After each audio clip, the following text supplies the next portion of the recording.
புதியது, பாடலென்றும் புதியது, பொருள் நிறைந்த பாடலென்றும் புதியது. முருகா உன்னை பாடும் பொருள் நிறைந்த பாடலென்றும் புதியது. முருகா உன்னை பாடும் பொருள் நிறைந்த பாடலென்றும் புதியது.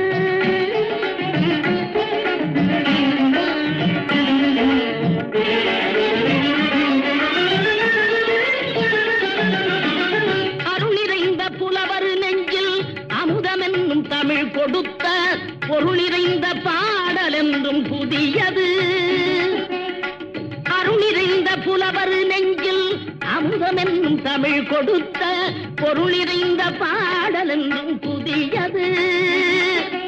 முருகன் என்ற பெயரில் வந்த அழகே என்றும் புதியது. முருவல்